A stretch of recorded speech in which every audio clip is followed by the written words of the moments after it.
Hello दोस्तों, नमस्कार।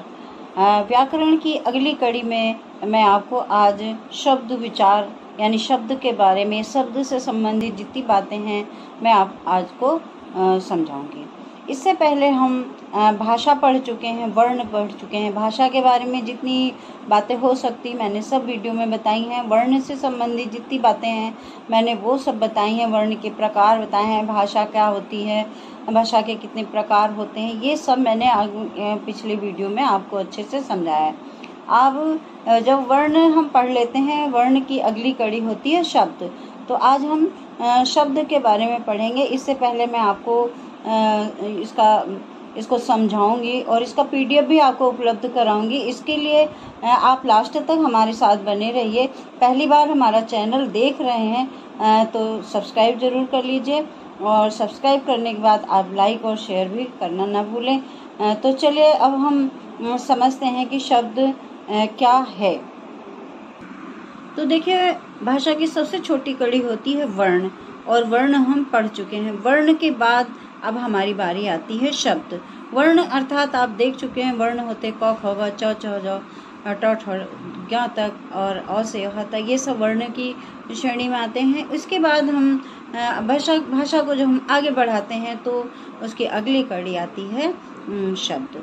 तो शब्द पे हम जब विचार करते हैं कि शब्द क्या है, तो शब्द को मैं यहाँ पर मैंने इसको परिभाषित करके लिखा हुआ है कि दो या दो से अधिक वर्णों के सार्थक समूह को शब्द कहते हैं। वर्ण यानी क ख ग च छ ट ठ ड जो भी है, जो अलग स्वतंत्र रूप से जो होते हैं वो सब वर्ण होते हैं। तो उनको क्या होता है, उनका जो सार्थक समूह होता है उसे हम शब्द कहते हैं। जैसे ये उदाहरण एक दिया है मैंने, क धन म धन ल बराबर कमल हो गया। तो ये कमल क्या है, सार्थक यानी जिसका कोई मतलब। अब कमल कहते ही हमें समझ में आ जाता है कमल, हाँ, जिस पर लक्ष्मी जी विराजमान होती हैं। जो फूल जो हम लक्ष्मी जी पर चढ़ाते हैं वो कमल फूल जो तालाब में खिलता है। एक हमारे सामने चित्र उभर कर आता है, हम उसको नाम लेते ही समझ जाते हैं। तो जो कैसा समूह होना चाहिए, सार्थक होना चाहिए। जिस समूह का कोई मतलब निकल रहा हो, अगर उसका कोई मतलब नहीं निकलता है तो वो सार्थक नहीं माना जाएगा।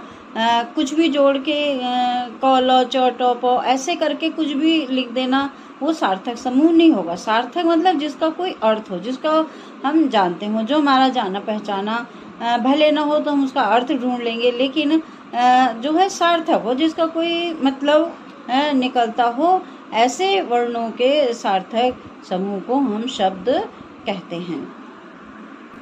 तो देखिए, हमने वर्ण समझ लिया और शब्द समझ लिया, तो सिर्फ वर्ण और शब्द से हमारी भाषा निर्माण तो नहीं हो जाती। अब उसके बाद हमारी बारी आती है पद, यानी हम जब बातचीत करते हैं, लिखते हैं, तो वो किस प्रकार से होती है।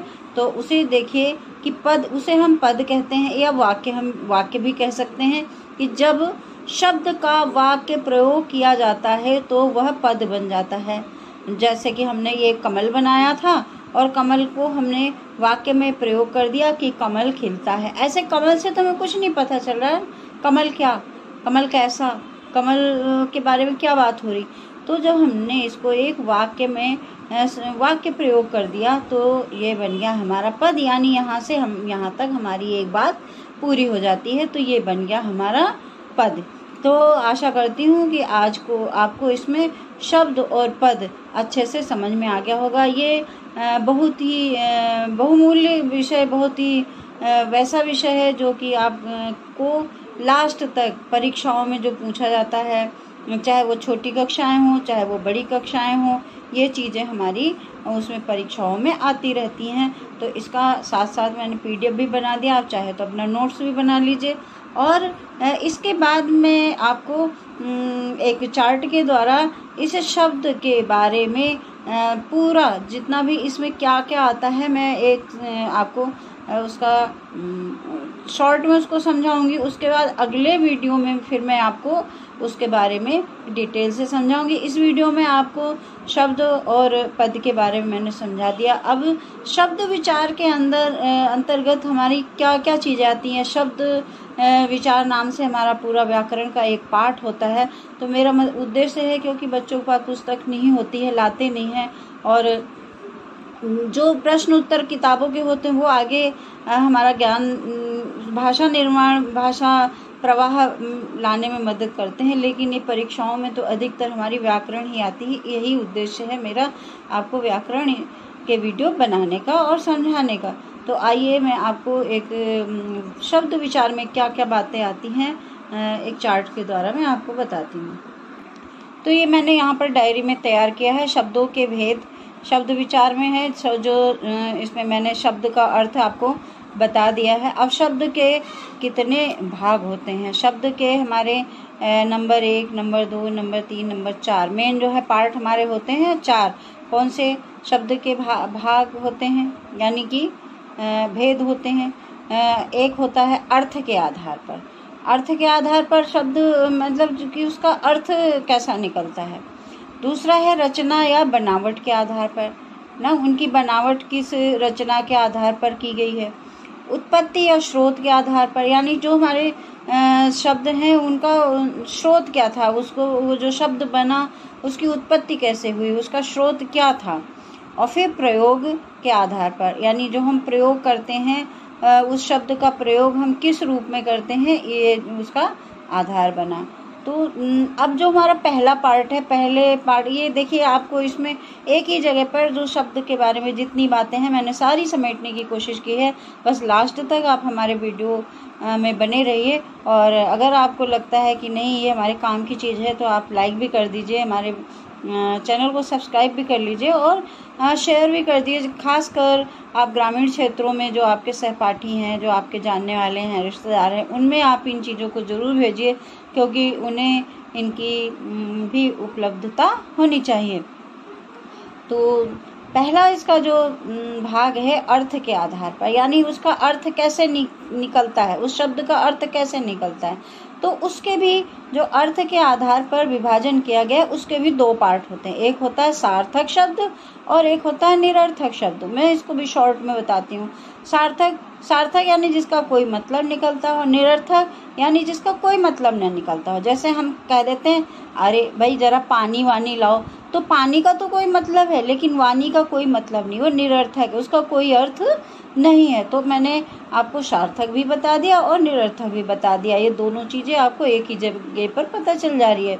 दूसरा पार्ट है इसका रचना या बनावट के आधार पर। रचना या बनावट के रूढ़ शब्द और यौगिक शब्द और योग रूढ़ शब्द, इसमें जो है इसको आपको मैं अलग से भी समझाऊंगी। और रूढ़ शब्द वो हैं जो कभी बदलते नहीं, यौगिक हैं जो 2 मिल के बनते हैं, है ना, और योग रूढ़ वो होते हैं जो 2 मिल के बनते हैं लेकिन किसी खास के रूप में वो प्रयोग किए जाते हैं। इसको मैं आपको अलग से वीडियो बना के इसको समझाऊंगी। अब तीसरा जो उत्पत्ति का स्रोत है, इसके भी हमारे हैं 4 भाग। तत्सम शब्द, तद्भव शब्द, देशज शब्द, विदेशी शब्द। इसमें ये 4 पार्ट हो जाते हैं। किसके जो तीसरा पार्ट है उत्पत्ति या स्रोत के आधार पर। तो तत्सम माने जो उस समय शब्द थे, यानी पुराने समय पर जो उसका जो रूप था। तद्भव यानी तद्भव किससे बना, जो तत्सम शब्द था उसी में जो बदलाव हुआ है। यानी कि जैसे ये शब्द कोई पुराना शब्द हम ले लेते हैं, जैसे दृष्टि, है ना, तो दृष्टि को आँख भी कह देते हैं, है ना, और आँख या नयन जो है तत्सम है और तद्भव उसका आँख हो गया है। तो उससे जो बदलाव हुआ उसमें देशज शब्द हैं, जैसे हंसिया, खुरपी, लोटा, ये क्या हमारे देशी शब्द हैं।